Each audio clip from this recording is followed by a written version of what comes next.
This could very well be the start of the next financial crisis. And remember, we have a lot of stuff that's going on in the fintech all over the world. This is a global issue, and not just for the IT, but as they keep talking about deglobalization and supply chains. How many warnings will it take before you take action? Welcome back to a vital episode with Lynette Zang.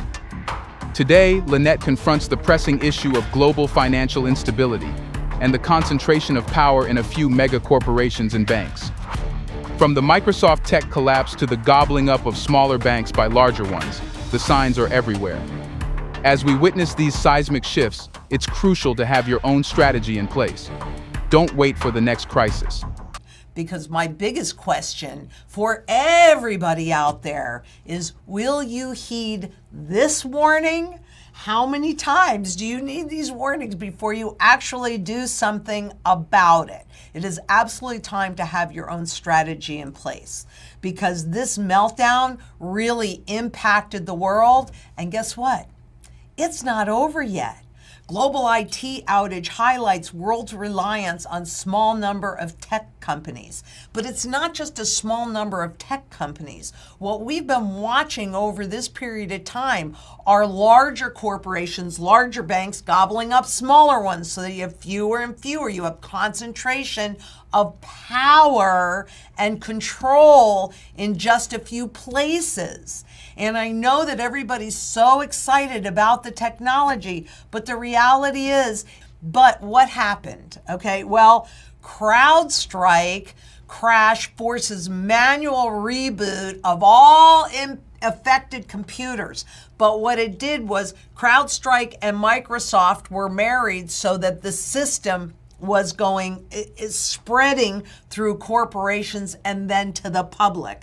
And it's really simple, because that blue screen of death, it comes out of nowhere. Did you know this was going to happen? Did the blue screen of death happen to you? And by the way, go ahead and put your experiences, if you had any experiences with this, in the comments, and we'll talk about them later. Because the reality is when it happens, boom, you are not going to know or have any warning before that happens. When do you want to be prepared? When do you want to make your choices? Because once that bubble bursts, there are no more choices. All of your choices are lost. And it is so critically important. And I hope what you guys have seen from this, you need to have food, water, energy, security, barterability, wealth preservation, community, and shelter. You need a lot of this wealth outside of the system, because when the system goes down, you lose all access. So the true diversifier is right here.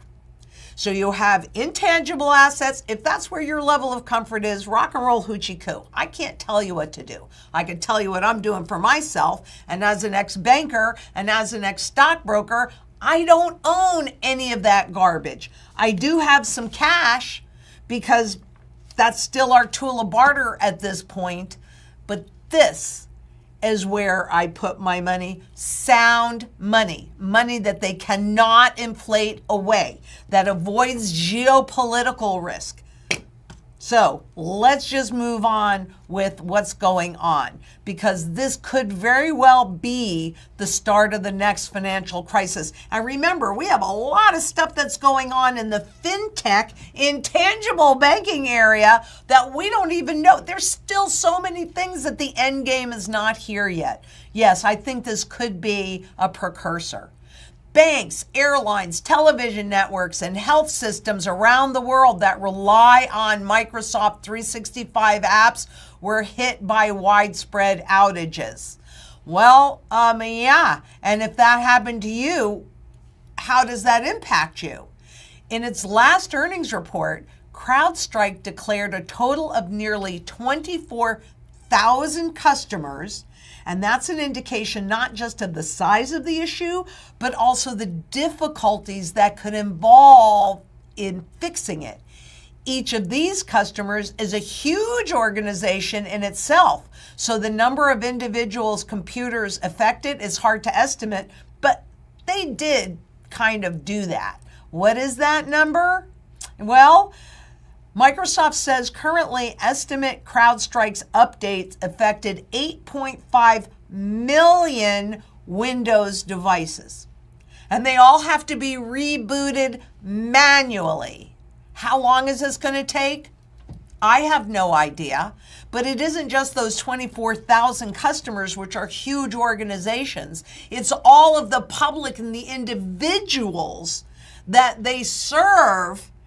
And I mean, who are you going to complain to? I mean, seriously, I want you to take this as serious as a heart attack and make different choices that support your best interest.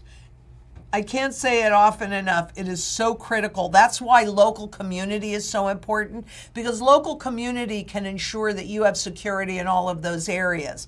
But that's also why the global community is so critically important, because we need to be creating this very peaceful and quiet revolution simply by taking their intangible garbage and converting it into sound money. And what's sound money? It's money they cannot inflate away. It's money that runs no counterparty risk. That's sound money. That should be the foundation of everyone's portfolio. Because what we heard over and over again were all of the airlines. Airline fallout mounts as carriers work through IT meltdown. My sister Sari was fortunate because she happened to be on Southwest, whose systems are really antiquated. So it took her an extra 5 hours to get home, but at least she was able to do so. Flight disruptions seen extending through the weekend. But airports in Berlin, Amsterdam among the worst hit, but all over the world. This is a global issue, and not just for the IT, but as they keep talking about deglobalization and supply chains, in the meantime, the financial system is becoming more and more and more integrated.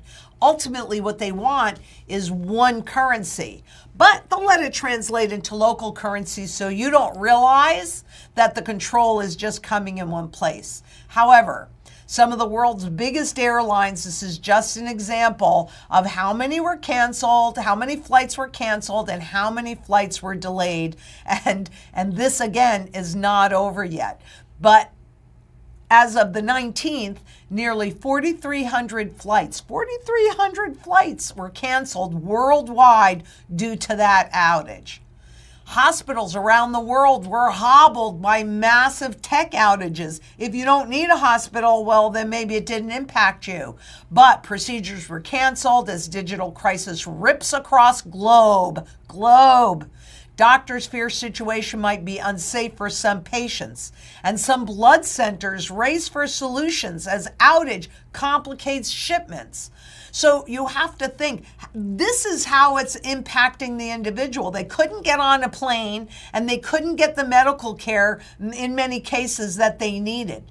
So if that were you, if you were having a health crisis inside of this, what are you going to do? I'm going to tell you what you're not going to do. You're not going to pay with your credit card or things like that. But there's part of the strategy that addresses, if nobody will take this stuff, how you're going to make sure that you can get any of the care that you need. Thank you for joining this essential episode with Lynette Zang. The global financial landscape is changing rapidly, with power becoming concentrated in the hands of a few. If this episode was a wake-up call, give us a thumbs up and subscribe for more critical insights. Share your thoughts and questions in the comments below. We want to hear from you. Stay proactive, stay prepared, and we'll see you in the next episode.